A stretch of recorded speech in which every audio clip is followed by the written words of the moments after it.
Bismillahirrahmanirrahim. Alhamdulillahirabbil alamin. Wassalatu wassalamu ala sayyidina wa maulana Muhammadin wa ala alihi wa sahbihi ajma'in, amma ba'du. Faqala al-imamul muallif rahimahullahu ta'ala wa adaban naf'amihi wa bi barakati ulumihi wa bi kubbi daraini amin. Qala radhiyallahu anhu wa yajibu fi haqqihi ta'ala al-qiyam bin nafsi, dan wajib secara akal pada zat Allah Ta'ala apa al-qiyam bin nafsi, sifat berdiri sendiri. Ini dari sisi terjemah, saudara. Al-qiyam bin nafsi itu artinya berdiri sendiri.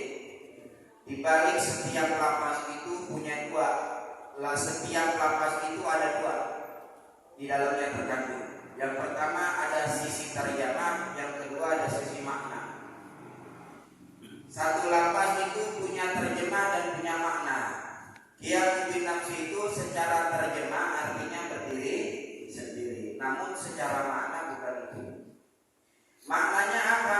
Kata musannif Imam Bayruri katakan wa maknahu, makna qiyam bin nafsi itu annahu ta'ala, bahwasanya Allah Ta'ala la yaftakiru ila mahallin wala ila mukhassisin. Allah tidak membutuhkan pada tempat wala ila mukhassisin, dan Allah tidak membutuhkan pencipta. Mukhassis itu artinya yang menciptakannya. Allah tidak butuh kepada tempat, Allah tidak butuh kepada pencipta. Mana dalilnya? Wadidduhu, bermula lawannya qiyam bin nafsi al-ihtiyaju ilal mahalli wal mukhassisi. Lawan dari sifat qiyam bin nafsi adalah ihtiyaju ilal mahalli wal mukhassis.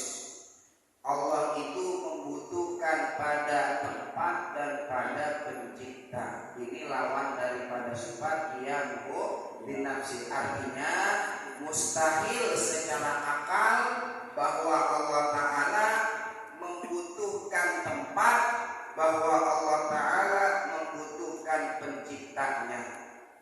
Mana dalilnya? Wa dalilu ala dzalika, dalil atas sifat wajibnya Allah qiyam bin nafsi annahu, bahwasanya lawih taja ila mahallin, jika Allah butuh kepada tempat, lakana sifatan, maka niscaya Allah itu berupa sifat, bukan zat.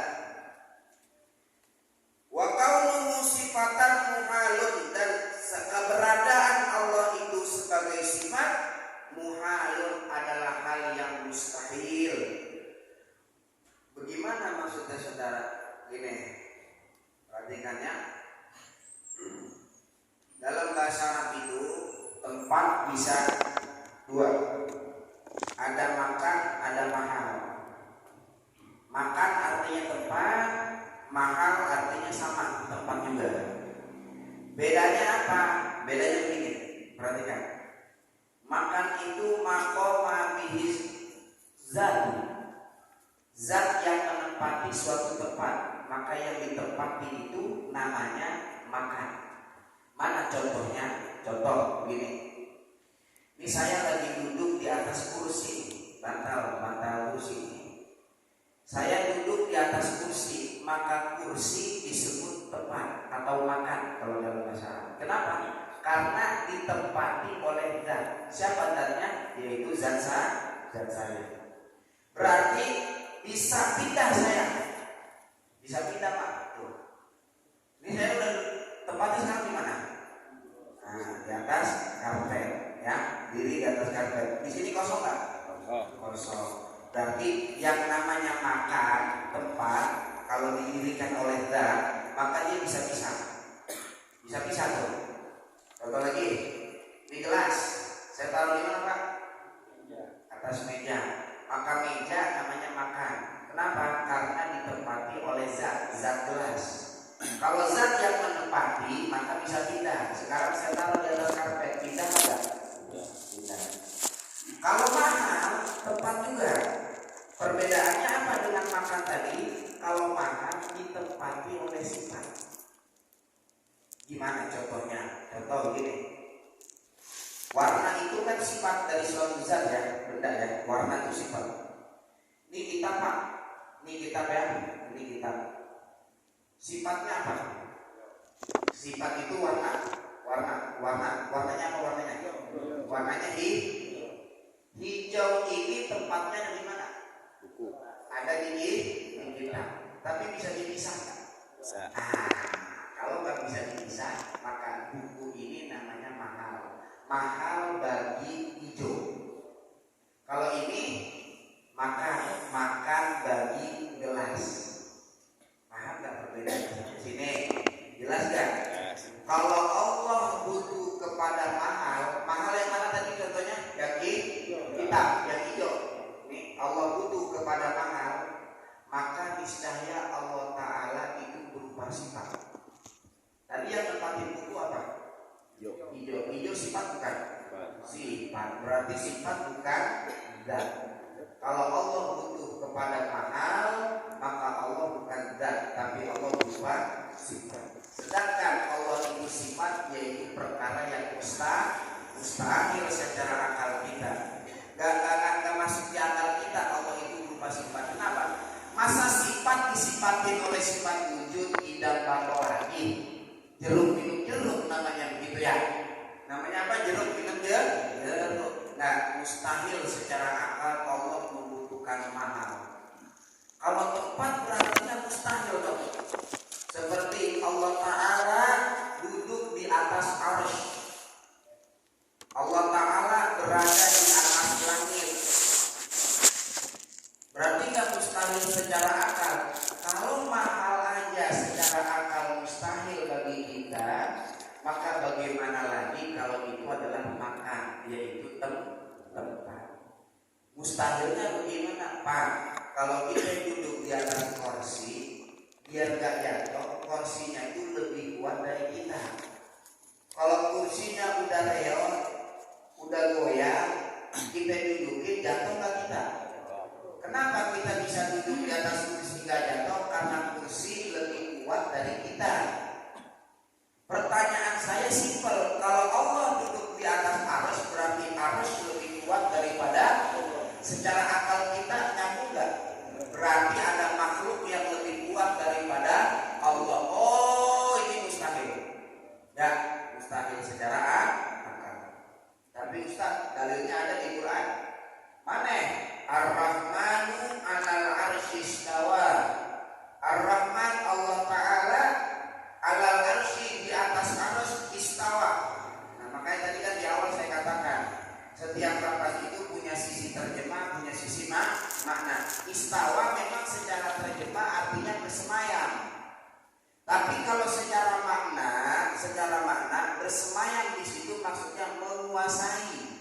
Maknanya adalah menguasai. Kalau kita artiin bulat-bulat secara terjemah Allah bersemayam di atas arsy, maka kita yakini Allah butuh kepada tempat. Kalau kita yakin Allah butuh kepada tempat, maka kita keluar dari akidah yang benar. Na'udzubillah, jangan sampai terjadi murtad. Paham Bapak-bapak sampai sini? Logika yang kedua, Kak, kalau Allah butuh kepada tempat, logika kedua nih. Ini kita ngomongin akal, jangan ngomongin Quran hadis dulu dah. Itu kejauhan dah. Akal dulu aja nih akal kita. Selain Allah Ta'ala diciptakan atau tidak? Jawab. Selain Allah Ta'ala diciptakan atau tidak? Arsy Allah diciptain enggak? Kursi Allah diciptain enggak?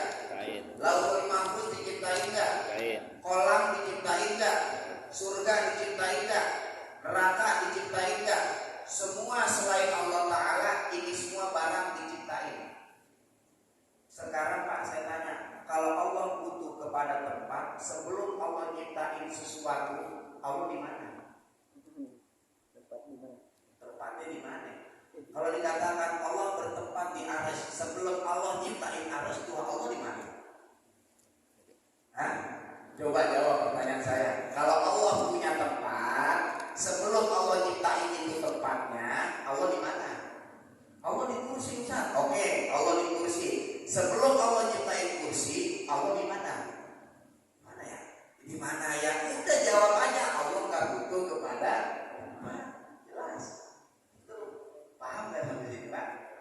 Berarti setiap mukmin kita mesti yakini dengan hati kita 100% bahwa Allah tidak butuh kepada tempat. Jelas sampai sini Pak? Paham? Lanjutin. Walau ihtaja ila mukhassisin, jika Allah Ta'ala butuh kepada pencipta, lakana haditan, maka niscaya Allah itu baru. Hadis itu baru. Maksudnya baru, adanya diawali oleh tiada. Kemarin sudah kita bahas tuh di bab kitab ya. Adanya diawali oleh tiada. Ini kan kita nih, barangnya barang kita nih. Kita kan adanya kita diawali oleh tiada. Ngerti nggak sama maksudnya? Maksudnya ini paham nggak? Ngaji tauhid mikir ya. Ini apa? Mikir Pak. Ngaji tauhid Pak. Barang mahal Pak. Barang mahal kalau nyari susah Pak. Saya kasih tahu. Orang mau dapat mutiara kudu nyelam dulu ke laut. Bisa berenang tentu dia dapat. Kudu punya modal. Modalnya apa? Banyak peralatan berenangnya dia. Karena di jalan sedang laut bawah. Sama dia nyelam tuh. Kan dapat mutiara. Ini barang mahal. Tahu itu barang mahal. Maka cara dapetinnya juga kudu capek. Capeknya gimana? Capek mikir. Capek mikir. Wah ulama zaman dulu Ki Haji Ahmad ya, Ki Haji Abdul Rahman, Ki Haji Mudan. Walau saya tidak mengalami ngaji bersama beliau semua, tapi saya yakin beliau semua itu ngajak muridnya untuk mikir. Ngajinya ngaji mikir, bukan ngaji sekedar ceramah, didengerin pulang ngaji lupa lagi. Nah, ngaji kalau gitu, itu namanya pengajian Pak. Kalau gitu, yang namanya ngaji itu mikir, tulis, ada kitabnya itu ngaji namanya. Bedakan ngaji dengan pengajian. Dulu begitu ya. Ya karena nggak ngalamin sih, betul nggak usah begitu ya. Ya udah, ya Ahmad gitu ya dulu ngajinya. Kalau nggak paham ngaji tauhid itu merupakan pengguguran dosa. Dosa kita diguguri sama Allah Ta'ala. Gitu ya. Kata guru saya, waktu ngaji umur barohin hisab tauhid tinggi Pak. Cuman ngaji doang saya mah kagak paham, emang apa? Ya begini bocahnya kita. Ya tiap hari mengelakir masyarakat dulu, saya kagak paham. Saya mah ngaji doang, ngaji ngarep paham orang, ngaji aja kan. Kata guru saya ngomong gini, Uyang guru ngaji tauhid begini, biarin Uyang juga, itu namanya gugurin dosa. Nah, bagaimana guru sana ini jadi gugurin dosa, ngaji tauhid kagak paham. Karena tauhid itu cahaya. Ya, cahaya kalau memasukin ke dalam hatinya punya maksiat, mental ya. Nggak masuk. Ya, nggak masuk. Makanya nggak paham. Suku pun kagak dikasih paham, itu maksiat yang dalam hati kita itu luntur. Gara-gara kena cahaya. Jadi ngaji tauhid mau paham kagak paham itu ada faedahnya. Paham faedahnya bisa kita praktekin di kehidupan kita, kagak paham menjadi penggugur dosa bagi kita. Ya, cuman lebih bagus lagi ya paham. Ya, biar apa? Biar kita praktekin di kehidupan kita sehari-hari. Jadi mohon maaf ini Pak ya, ngaji agak mikir dikit ini Pak ya. Kenapa Pak kan? Sama ini fotokopinya ternyata salah ya, kemarin fotokopi difotokopi lagi. Tadi siang kan saya ngirim, beliau lupa nggak fotokopi, pas saya ambil. Emang yang mana itu? Oh, kan tadi saya udah kirim ke dia. Tuh, tadi udah. Kenapa kata? Ini pulang ini salah Pak, tolong dikirim. Ini tapi kok nggak ada kirim. Sedih lah, sedih kemarin. Di mana? Oh, tapi ini fotokopi. Oh iya, ntar buat bikinnya siang. Nah, bikinnya dari luar nih Pak. Bikinnya dari mana? Iya Pak, baru Dia lelah. Fotokopinya lelah. Ya, saya mau nanya kali. Kita saya tanggung tuh tadi buru-buru makanya nggak cek lagi Pak. Iya. Bilangin ini gratis. Iya. Salah. Maafin ya Pak ya? Nggak apa-apa.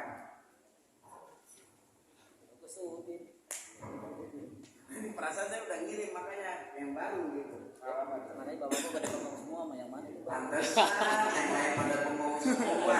Saya ngomong ternyata kopinya sama. Saya udah curiga aja makanya ini yang kopinya sama. Ya, nah dengerin dikit aja. Ntar yang penting bikinnya tadi, yang bikinnya baru nyoret dan. Kalau ini mah tauhid mah dengerin, resepin baik-baik ya. Hadis itu dalam ilmu tauhid pengertiannya ada diawali oleh tiada. Kayak siapa? Kayak kita nih. Kita kan ada nih sekarang 2023 nih. Tapi adanya kita diawali oleh ketiadaan. Iya enggak? Ya kapan? Dulu sebelum ibu bapak kita nikah kita ada enggak? Berarti adanya kita diawali oleh. Kalau Allah butuh pencipta dia, maka niscaya Allah kayak kita adanya diawali oleh. Berarti Allah tidak butuh penciptanya. Ya kalau Allah butuh penciptanya Allah butuh kepada yang nyiptain lagi. Yang nyiptainnya lagi butuh kepada yang nyiptainnya lagi. Terus sampai hari kiamat yang kelar-kelar tuh pembahasan. Mustahil secara akal kita. Paham nggak sampai sini bapak-bapak? Paham. Musannif hanya menyebutkan dua. Perhatikan. Allah tidak butuh tempat, Allah tidak butuh pencipta. Cuma dua yang disebutin musannif. Kesimpulannya Pak, Allah tidak butuh kepada selain Dia. Intinya mah itu.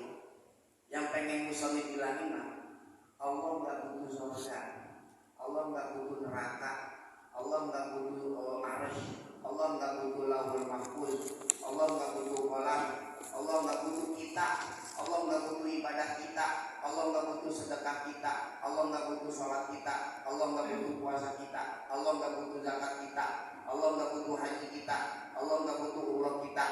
Nggak, Tuhan nggak butuh. Mengapa? Lu nggak ada, gue tetap Tuhan. Lu ada, gue tetap tuh Tuhan. Lu mau ibadah yang untung lu kagak mau ibadah yang rugi lu.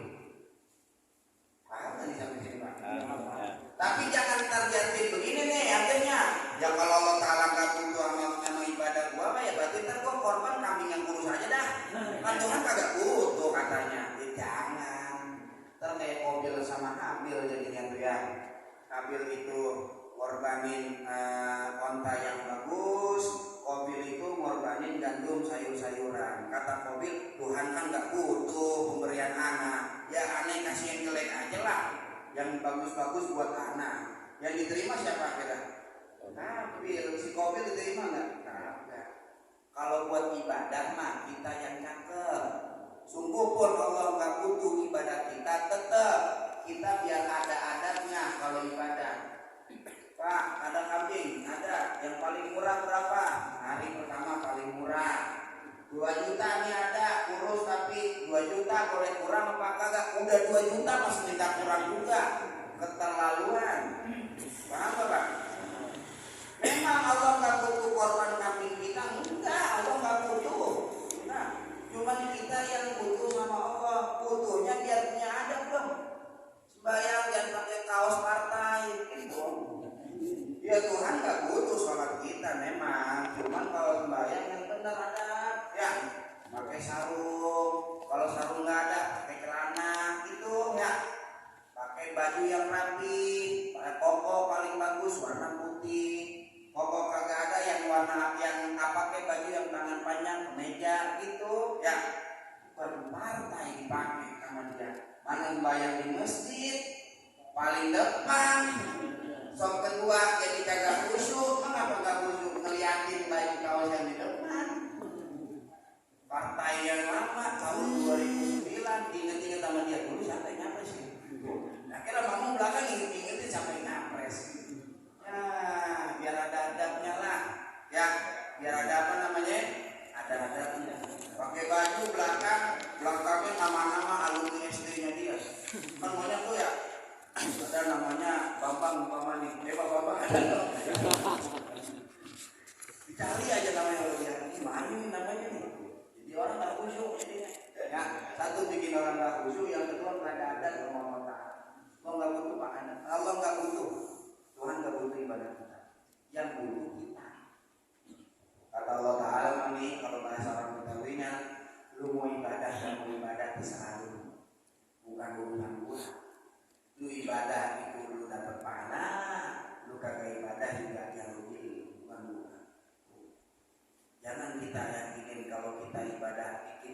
makin tambah mulia Allah Ta'ala? Enggak. Lu ibadah 1000 rakaat juga Allah Ta'ala nggak nambahin mulia? Enggak. Allah udah jadi Tuhan. Enggak. Jangan kita yakinin dengan amal ibadah kita Allah jadi tambah mulia. Enggak. Allah Ta'ala udah jadi Tuhan. Tanpa kita harus sembah, Allah Ta'ala udah jadi Tuhan. Berarti Pak, kalau Allah tidak butuh kepada makhluk, sekarang pertanyaan saya, yang butuh siapa? Yang butuh makhluk. Allah Ta'ala. Dan Allah kan butuh makhluk. Contohnya itu malaikat kan pada nyambut-nyambutin nyawa kan, berarti kan Allah nyuruh malaikat maut buat nyambutin nyawa. Berarti Allah butuh sama malaikat maut. Allah nurunin wahyu buat para nabinya. Berarti kan Allah Ta'ala butuh malaikat Jibril buat nurunin wahyu. Allah Ta'ala nurunin hujan lewat malaikat Mikail. Berarti Allah butuh malaikat Mikail buat nurunin. Nah inilah bapak-bapak kekeliruan pemahaman kita bahwasanya para malaikat itu mereka bukan tugasnya. Jangan bilang Jibril tugasnya ngapain, karena kalau dipahami tugas berarti Allah butuh kepada Jibril itu bukan tugas, tapi bahasanya adalah Jibril itu ibadahnya nyampein wahyu tuh. Malaikat maut ibadahnya nyabut nyawa tuh. Malaikat Mikail ibadahnya bagiin rezeki tuh. Malaikat Israfil ibadahnya niup sangkakala tuh. Nah, malaikat Ridwan ibadahnya jagain surga.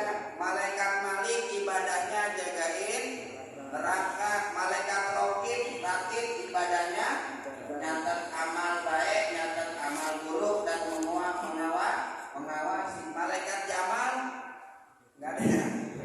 Karena ada di viral tuh video ya. Jibril, Mikail, Israfil, Munkar, Nakir, Jamal. Malaikat mau belajar di mana? Malaikat namanya Jamal. Nggak ada ya. Kitab mana juga nggak ada malaikat namanya Jamal. Nggak, Allah Ta'ala nggak butuh malaikat. Malaikat itu mereka bagi rezeki, ada yang nurunin hujan, ada yang nyambut nyawa. Itu bukan tugas Pak. Itu ibadah, bentuk pengabdian mereka kepada Allah Ta'ala. Pengabdian namanya, bentuk pengabdian. Karena malaikat la ya'sunallaha ma amarahum wa yaf'aluna ma yu'marun. Malaikat gak pernah maksiat terhadap apa yang Allah perintah. Malaikat itu selalu melakukan apa yang Allah perintahkan kepada mereka.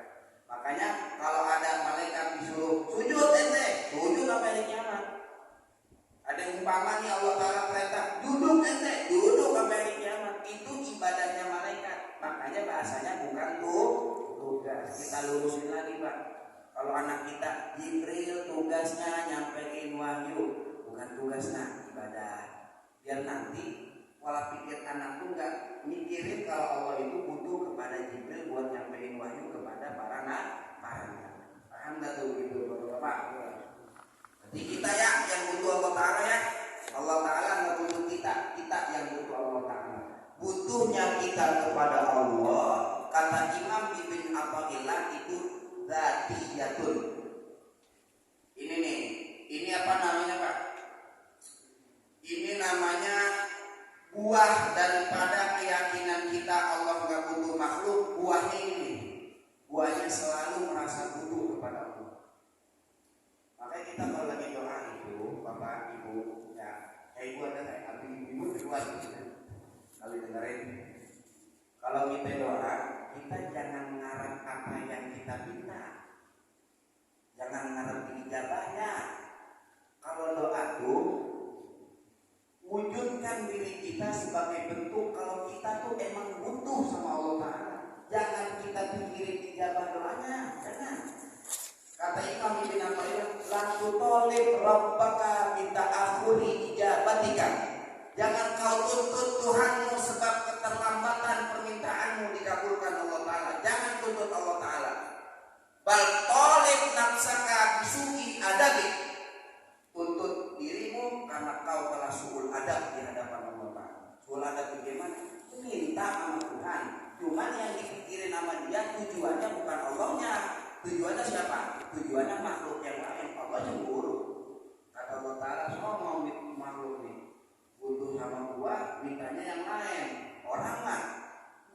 dicari, malah orang yang dicari. Paham nggak tuh Pak? Pakotu kadzatiyatun. Butuhnya engkau kepada Allah itu adalah sifat asli. Asli, biar kata orang kaya sekalipun juga dia tuh butuh sama Allah Ta'ala. Kalau dia kagak butuh sama Allah Ta'ala, Pak, kalau dia nggak butuh sama Allah Ta'ala, orang kaya kalau nggak butuh sama Allah Ta'ala, ngapain dia kerja lagi? Ngapain dia kerja lagi?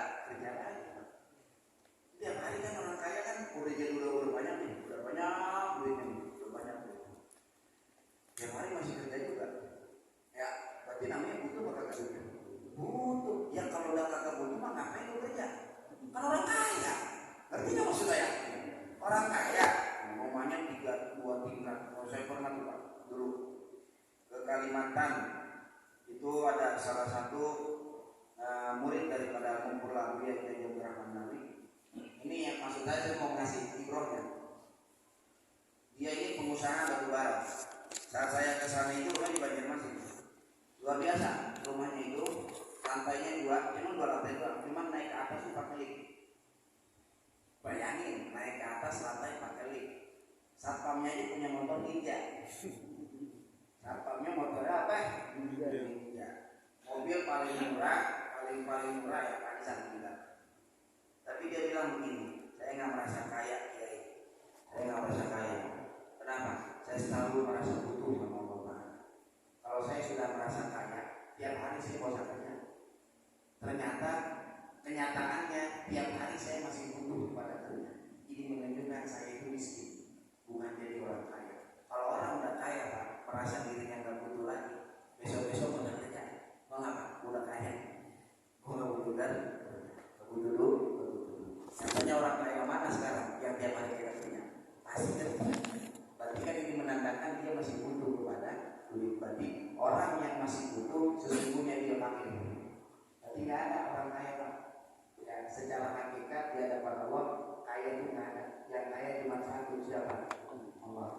Maka pengertian Allah itu maha kaya bukan artinya Allah Ta'ala punya langit, punya bumi. Jangan arti Allah maha kaya, Allah gua maha kaya yang punya langit, punya bumi. Nah, berarti Allah Ta'ala OKB. Tahu OKB apa tuh? Orang kaya baru. Kalau kita yakinin Allah kayanya karena materi, karena punya langit bumi, dulu sebelum Allah ciptain langit bumi berarti Allah miskin. Pas sudah ciptain jadi kan kaya. Berarti Allah ini OKB orang kaya yang baru. Makanya ngertiin Allah Ta'ala maha kaya artinya Allah gak butuh makhluknya. Allah gak butuh makhluk. Maka dari itu bapak-bapak ya, ini wakil khusus untuk diri saya pribadi. Kalau kita masih butuh sama Allah Ta'ala, apa-apa ceritanya sama Tuhan aja deh. Karena yang kita butuhin cuma Allah Ta'ala. Kalau kita butuh sama orang, ini orang juga masih butuh sama yang lain.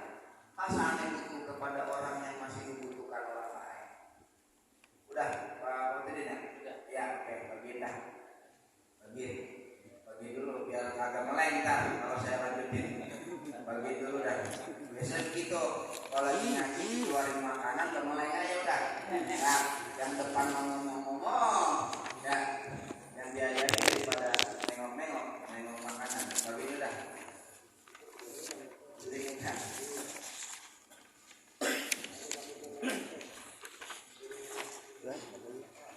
Yang bilang itu kata ulangan. Oh itu. Iya.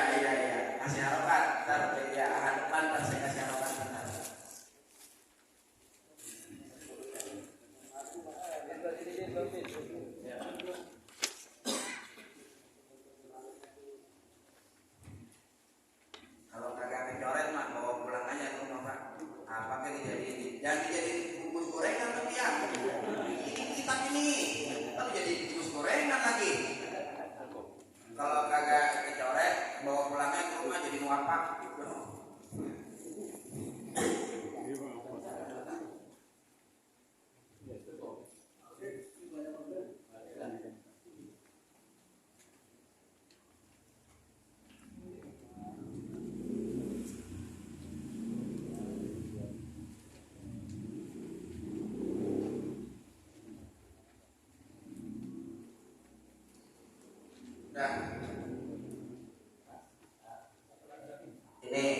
dan penerapan daripada kita butuh sama Allah Ta'ala. Yang pertama adalah jangan nampakin kesusahan kita depan orang. Ajukan seluruh permasalahan kita hanya kepada Allah Ta'ala, karena kita ini butuh, sangat amat butuh kepada Allah. Jangan cerita ke orang, jangan nampakkan kesusahan kita kepada orang lain. Sayyidina orang kalau udah bisa ngumpetin kesusahan dia dari orang lain, Pak. Ini saya mau cerita dikit lah, cerita biar kagak lesu, biar nggak ngantuk. Begini, khalifah pertamanya Rasulullah siapa namanya? Sayyidina Abu Bakar Siddiq. Sayyidina Abu Bakar Siddiq itu suatu hari pernah ada gerombolan orang-orang miskin datang ke rumah beliau. Ngapain itu orang-orang miskin minta sedekah dari Abu Bakar Siddiq? Abu Bakar keluarin semua apa yang ada dalam rumahnya, dikeluarin semua, makanan, duit, semua baju semua dikeluarin. Pulangnya rombongan pengemis semua.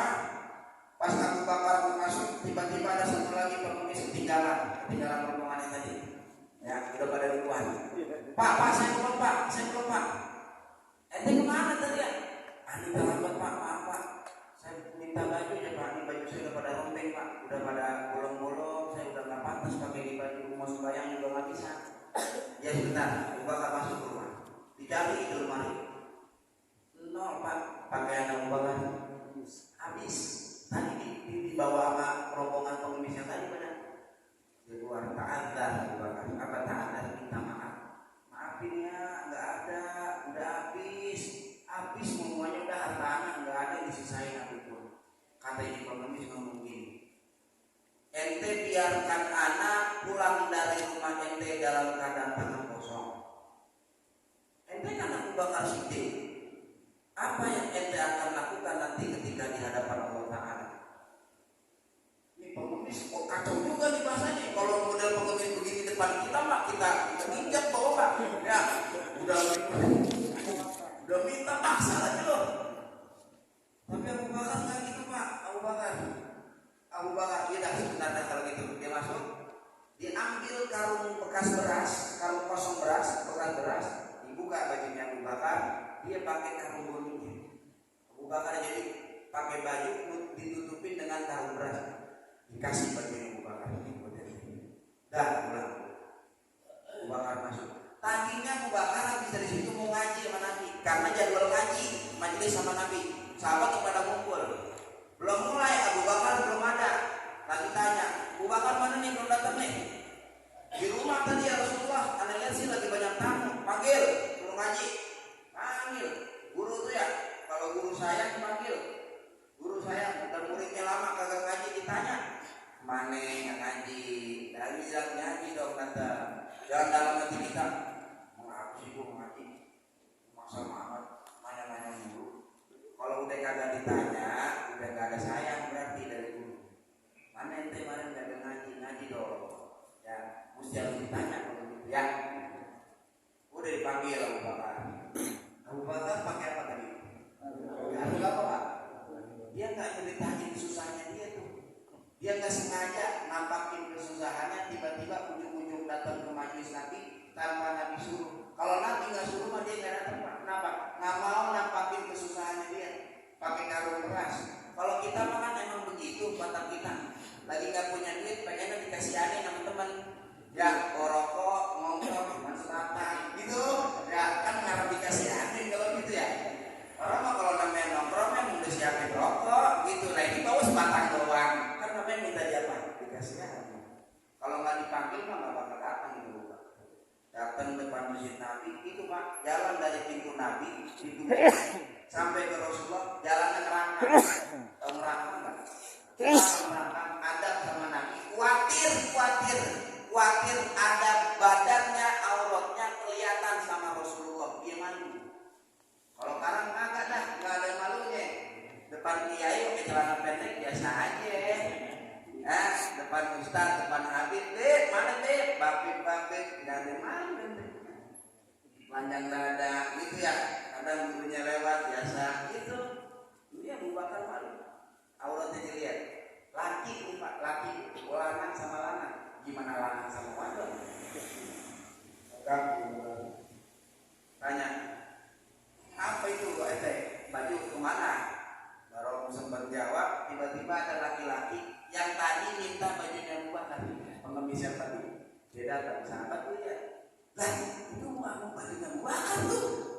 dipakai untuk orang. Datang langsung duduk di samping Nabi, di sini Nabi. Abu Bakar sahabat makin marah. Kenapa marah? Satu, bajunya Abu Bakar dipakai sama dia. Yang kedua, datang langsung duduk di depan. Nanti nih, kalau lagi datang jangan duduk di depan lah. Maulid gitu ya. Lu sampah gitu. Bayang nggak? Kadang-kadang kita nggak tahu diri, Pak. Ya, kadang kita nggak tahu diri. Acara maulid kita tempatkan diri kita. Oh, yang depan buat kiai, oh yang depan buat ustaz, oh yang depan buat para habaib. Itu ini baru datang kan depan aja dulu. Mengapa? Karena kalau di depan mah buahannya banyak. Talim itu kan makanan paling banyak, paling enak kan dekat ustaz. Bisa nggak? Coba tahlilan lihat kan paling enak makanan di sini. Belakang kalau kita nawin diri ya, nawin diri. Dah, dibisikin pulang tuh orang. Nabi tanya, ente tahu kata teriman rojul siapa ini laki-laki tadi? Allah wa rasuluhu a'lam. Allah dan Rasulnya yang tahu. Kata Nabi, barusan Jibril yang minta sama ente itu Jibril. Jibril bilang begini Abu Bakar, nih gara-gara orang nggak mau nampakin kesusahan depan orang lain. Kata Jibril, ente dapat salam dari Allah Taala. Gila kali. Tuhan kasih salam sama Abu Bakar. Saudara mau dikasih salam sama Allah Taala, jangan nampakkan kesusahan kepada orang lain. Ya, sebab itulah merupakan jati diri kita sebagai hamba. Bahwa hamba selalu membutuhkan kepada Allah Ta'ala. Rabbuka yukrimuka salam ya Abu Bakar. Tuhan titip salam dalam Jibril. Tuhan ditanya wahai Abu Bakar, atardo, apakah engkau ridho harta habis nggak ada yang memiliki sama ente? Apa kata Abu Bakar? Ya Rasulullah, bagaimana saya tidak ridho sedangkan semua yang saya miliki itu hakikatnya adalah milik Allah Ta'ala. Anak ridho ya Rasulullah. Ngaji pakai karung keras, udah akhirnya ngaji pakai karung keras. Ya, kita kadang-kadang namanya ngaji alasannya banyak.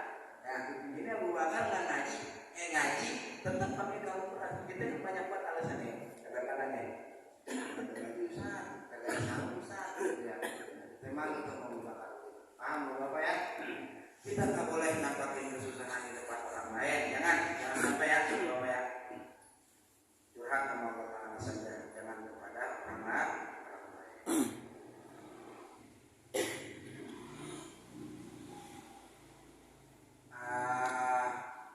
Masih ada penjelasannya sebetulnya yang kombinasi, cuman karena kita bagi dua dengan fikih, ahad depan di Ar-Ruhamah.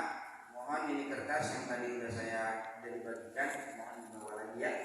Buat tauhidnya nanti maksudnya, buat tauhidnya. Kalau fikihnya yang barangkali mungkin tidak bisa habis nih. Dan yang bawa Pak, dan Pak. Walau takfi ada nggak? Ada ya. Bismillahirrahmanirrahim. Qala radhiyallahu anhu, berkata Al-Imam Zainuddin Al-Manibari. Wala takfi niyatu istimahati ma yundaku lahul wudu'u. Tidak cukup niat istimahah diperbolehkan perkara atau amal yundaku lahul wudu'u yang disunahkan bagi itu amal untuk berwudu. Maksudnya tidak cukup, nggak sah. Tidak sah niat istibahah untuk melakukan perkara yang disunahkan untuk wudu. Mana contohnya? Latin. Qiraatil Qur'ani, seperti membaca Al-Quran. Ini bacanya ya, bukan nyentuhnya. Kalau nyentuhnya mah wajib punya wudu. Kalau nyentuh, kalau baca nggak mesti punya wudu, nggak apa-apa. Cuman sunnahnya kalau mau baca Quran wudu gitu ya. Sama jadi MC ya, jadi MC ini. Pas MC kan nyebutin ayat Quran tuh ya, MC pernikahan ya. Itu kan nyebutin ayat Quran. Nah itu lagi baca ayat Quran, itu sunnah wudu tuh. Kan dia nggak nyentuh Qurannya, tapi baca ayat Quran. Baca ayat Quran itu sunnah untuk wudu. Jadi dia niatnya begini nih. Nawaitus tibahatal lil qiraah. Aku niat memperbolehkan untuk membaca Al-Quran. biasa. Kenapa? Karena membaca Quran itu hanya sunnah untuk berwudu. Karena sunnah, berwudunya sunnah, maka nggak boleh pakai niat istibahah. Paham nggak betul? Jadi kalau niat baca Quran tetap niatnya nawaitu fardhol wudu. Udah biar aman. Ya. Paham nggak sampai sini Pak? Awil hadithi atau dia baca hadis Nabi. Ya, wudu. Mau baca hadis Rasulullah wudu biar ada adabnya. Biar ada adabnya. Imam Malik radhiyallahu an, Bapak Ibu nih. Imam Malik Pak baca hadis Nabi itu mukanya nyampe biru mukanya. Muridnya pada liatin, lah guru mukanya biru, pucat sakit jangan-jangan nih. Udah selesai baca hadis, Imam Malik nyuruh muridnya coba lihat apa yang di belakang kanan. Lihat sama muridnya apa? Alat jengking. Gigit Imam Malik dari awal pembacaan hadis. Kata muridnya ngomong gini, Pak, guru kenapa nggak ngomong dari tadi? Kan kalau ngomong dari tadi kan sudah bisa kita ambil kalau jengking. Kata Imam Malik, aneh lebih bacakan hadis Nabi. Kalau aneh potong gara-gara disengat kala jengking, aneh nggak adab sama Nabi Muhammad. Tuh adabnya orang ulama dulu ya, sama hadis Nabi. Ini baru hadisnya Pak. Karena gimana kalau dia umpama ketemu Nabi, bagaimana tuh adabnya? Ketemu hadisnya aja tuh sampai begitu. Bagaimana ntar ketemu sama nabinya? Adabnya luar biasa. Dikasih kuda, keledai, Imam Malik nggak diambil. Kata orang sombong banget kagak ngambil keledai, orang bagi. Aneh bukan sombong. Ini Madinah ente tahu sendiri. Negerinya Nabi dimakamin di sini. Aneh khawatir kalau aneh naik keledai, entar tuh keledai nginjak yang dulu tanah pernah diinjak Nabi Muhammad. Aneh entar tak khawatir suul adab sama Nabi. Ya, Imam Malik itu di Madinah nggak pakai sendal. Karena ada kepada Rasulullah. Sekarang makam Nabi apa namanya itu? Sepatu main tempel-tempelin siapa? Apa kalau polisi itu? Askar main tempelin ke situ. Wah, ini makam Nabi tempel-tempelin sepatu. Ya, ada sama Rasulullah Shallallahu Alaihi Wasallam. Biar ada ini namanya adab. Ini contoh doang Pak, baca Quran sama hadis. Kafnya itu kaf tamsil ghairil istisqa. Nyontohin tapi contohnya itu tidak terbatas. Kayak gini nih, dengerin. Hewan ada yang berkaki 4, ada yang berkaki 2. Di antara hewan yang berkaki 4 seperti kambing, kuda, titik, umpama sampai situ. Itu kata seperti kambing, seperti kuda. Contohnya yang disebutin cuma berapa? 2, kambing sama kuda. Apakah kaki 4 cuma dia doang berdua? Enggak, banyak. Aman lagi, sapi itu kan ada, ya kan? Ini disebutin contoh seperti baca Quran, baca hadis. Contohnya memang disebutinnya cuma 2, tapi banyak lagi. Seperti apa? Baca kitab. Mau ngaji tuh. Kita mau baca kitab nih, megang lembaran tuh, lembaran yang Bapak pegang dari kitab, tuh kitab Pak. Makanya kalau mau ngaji wudu dulu. Sunnah, namanya sunnah itu kalau dikerjain dapat pahala. Jadi dapat apa? Pahala gitu. Kitab ya. Sunnah. Wa qadukhuli masjidin, dan seperti masuk masjid, sunnah wudu. Contohnya masjid, cuman banyak yang dimaksud bukan cuma masjid, seperti majelis taklim gitu ya. Lagi contohnya lagi yang lain nih. Kalau mau tulis nih, seperti masuk ke rumah silaturahim ke rumah orang tua tuh, silaturahim ke rumah guru tuh, yang di situ ada keberkahan. Masuk masjid kan berkah, masuk ke rumah orang tua berkah, masuk ke rumah guru berkah. Nah makanya kalau mau lebaran ke rumah orang tua, lebaran ke rumah guru wudu gitu kan. Besok kan Idul Fitri tuh ya rumah guru Pak, mau Idul Fitri langsung aja Ramadan dulu ya, itu sunnah. wa ziyarati qabrin, dan seperti ziarah kubur. Mau ziarah kubur wudu dulu. Orang tua kita kah, atau ziarah kubur ke makam para wali kah, atau ke makam orang soleh kah, baik yang masih hidup ataupun yang sudah mati, wudu dulu deh. Biar apa? Biar ada bersama itu orang. Ketemu orang tua ziarah wudu dulu, gitu ya. Ziarah kubur ke orang tua kita wudu dulu. Nah ini perkara-perkara sunnah untuk berwudu. Nah, itu nggak cukup kalau niatnya adalah istibahatus sholat. Wal aslu fi wujubin niyati, dalil tentang wajibnya niat adalah khobaru hadis. Innamal a'malu binniyati shahihun gharibun. Hanya saja amal itu tergantung niatnya. Ini hadis yang riwayatnya Umar yang bin Khattab ya. Sahih gharib. Sahihun gharibun dalam istilah ilmu hadis. Udah sahih gharib lagi. Innamal a'malu binniyat wa innamal likulli imri'in ma nawa. Faman kanat hijratuhu ila Allahi wa rasulih fa hijratuhu ila Allahi wa rasulih. Wa man kanat hijratuhu ila dunya yusibuha aw imra'atin yankihuha fa hijratuhu ila ma hajara ilaih. Amal perbuatan itu tergantung niatnya, kata Nabi sallallahu alaihi wasallam. Nah, maksudnya lihatin lagi tuh atasnya. Innama sihatuha, hanya saja sahnya amal tuh. Ini tafsirnya Imam Syafi'i Pak. Imam Syafi'i menafsirkan demikian. Maksudnya innamal a'malu binniyat, kata Imam Syafi'i, innama sihatul a'mali binniyat. Itu kalau mau ditakdirin mah.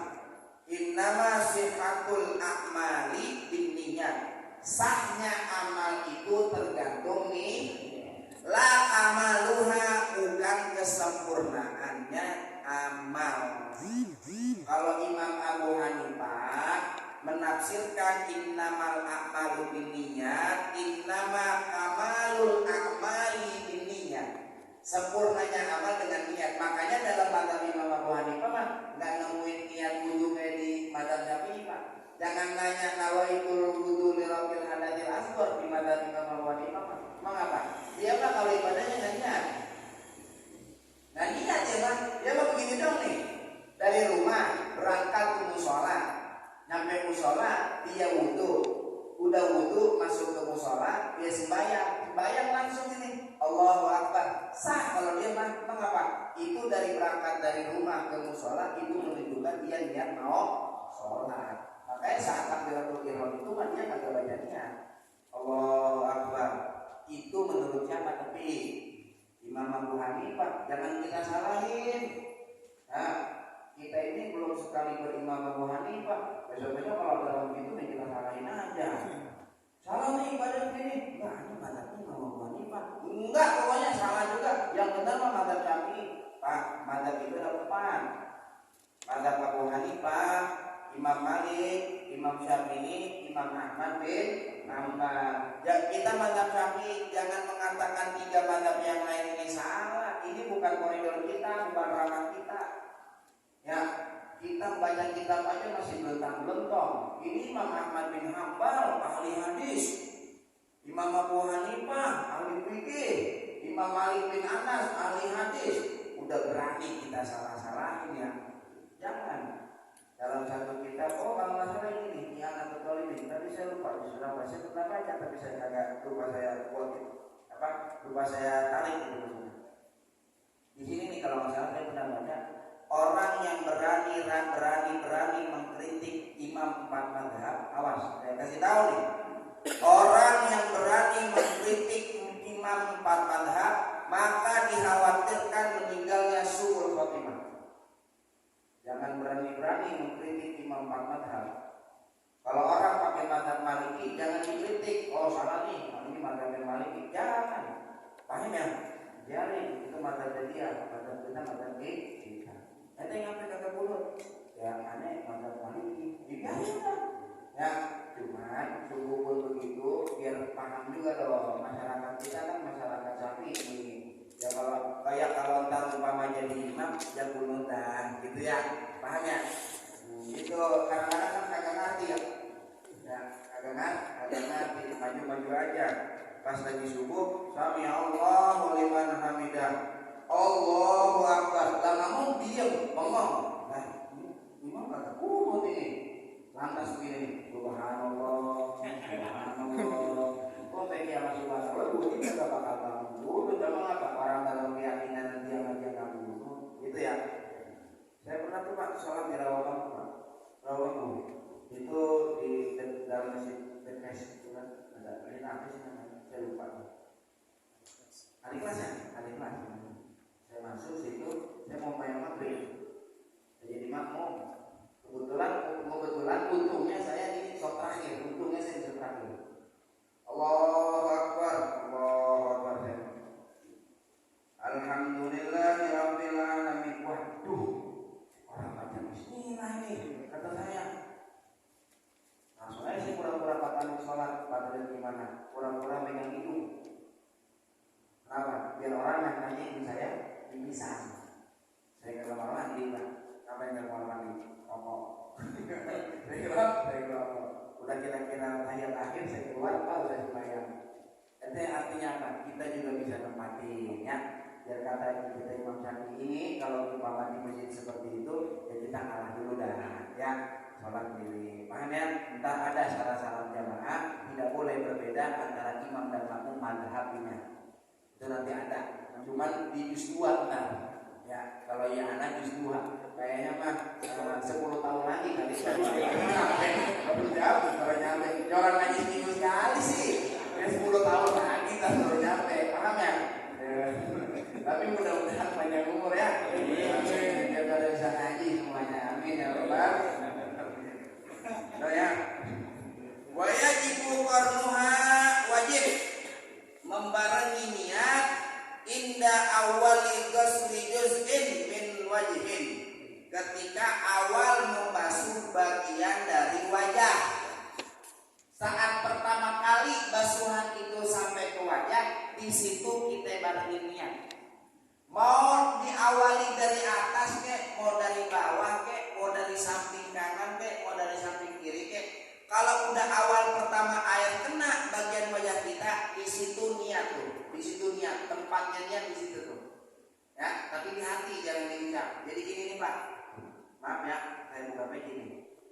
Nawa itu tuh, cuma dalam hati. Kalau ini kan biar jelas. Ini nih, wudu nih.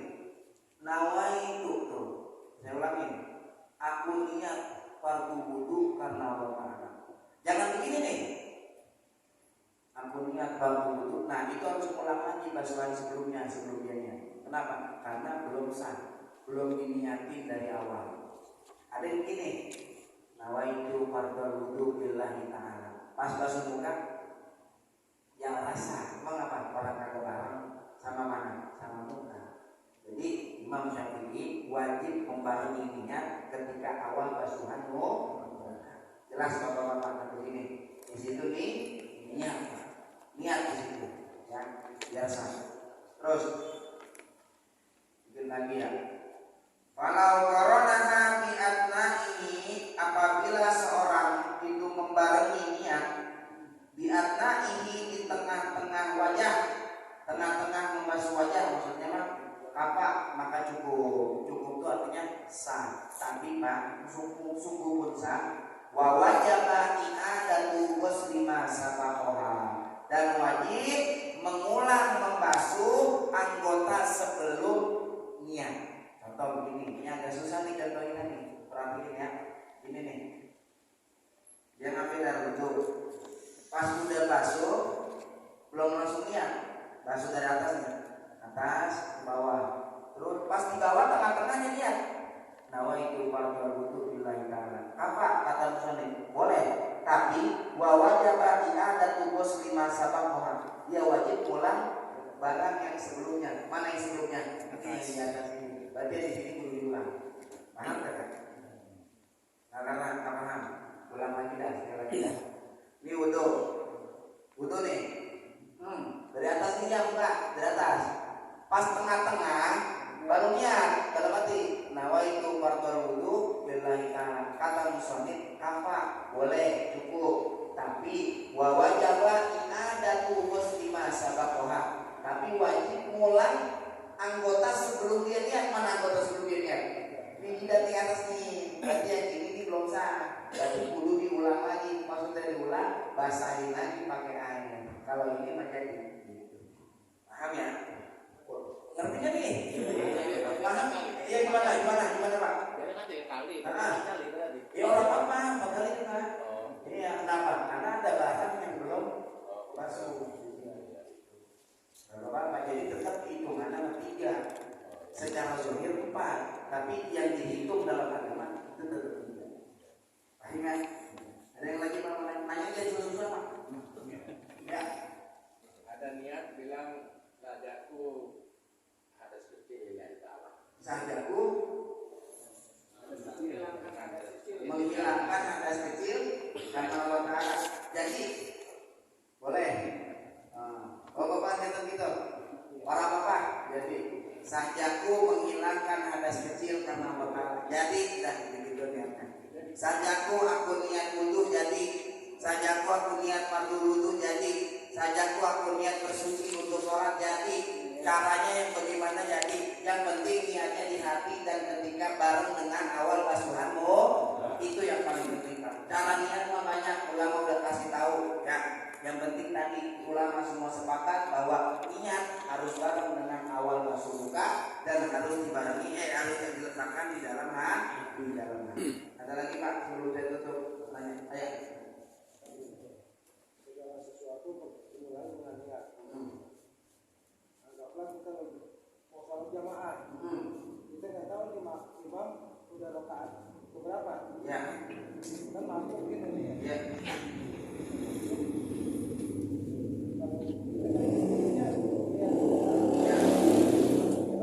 Sambil bilang dalam hati. Ya. Ada orang begitu masuk. Berarti sambil jalan. Oh, oke. Ada betapa boleh. Karena dia khawatir dia nggak kebagian. Terus Kebagian jamaah. namanya. Terus Ya itu maksudnya tanpa niatnya itu dia sambil jalan. Nah, jawabannya dasar. Ini niat tarifnya kemarin kita sudah kasih tahu tuh. An-niyatu qasdus syai'i muqtaronan bi fi'li. Menyengaja sesuatu berbarengan dengan pekerjaan. Saat dia jalan itu bareng sama sholatnya enggak? Tidak. Maka ketika dia niat lagi di jalan itu belum dikatakan niat. Karena yang dikatakan niat adalah saat dia barengi ketika takbiratul ihramnya. Saat takbiratul ihram Allah niat dalam hati. Umpama ini imamnya entar udah itu guru salam, nggak apa-apa lanjutin aja. Allah ya dalam dunia diterusin. Berarti sembahyang jadi sembahyang sendiri, gitu. Ya kalau imamnya udah rukuk, Allah keburu bangun, ya udah ikutin dia iktidal imamnya. Berarti ntar imam salam nambah lagi rakaatnya. Jelas ya? Nah, lagi. Apa? bisa juga kayak mazhab gitu kan bisa aja. Iya. Kan sebetulnya ya. Ada lagi Pak? Cukup ya? Ya. Iya ini Pak. Iya. Masalah wudhu mengusap kepala Pak. Kita masih banyak yang kadang-kadang Kepala. 3 kali ada yang sekali itu ya Pak. Kepala. Iya. Ya, ini karena kita fardu wudunya baru fardu wudu yang pertama niat, nanti basuh kepala kan ada fardu yang selanjutnya ya. Tapi karena memang ditanya ya nggak apa-apa. Ya, memang sunnahnya 3 kali kalau kepala. Sunnahnya itu seluruh ya, usapnya seluruh dari belakang dan balikin lagi ke depan. 1, terus begini, 2, lalu begini lagi, kemudian ya 3 basuhan. Memang sunnahnya seperti itu ya. Bentar lebih jelasnya lagi kan ada masmur roksi, al-masmur ba'dir roksi ya. Kalau nanya nggak apa-apa Pak, nanya aja Pak, cuma yang susah-susah ya. Kalau susah-susah jadi pikiran dulu ada ulama, saya cerita lagi. Imam Ibn Hajar punya teman namanya Imam Romli. Imam Ibn Hajar ini Pak, Imam Ibn Hajar punya murid namanya Imam Syarwani. Ini tahu Pak Imam Syarwani. Imam Syarwani itu yang menghasiakan kitab Tuhfatul Muhtaj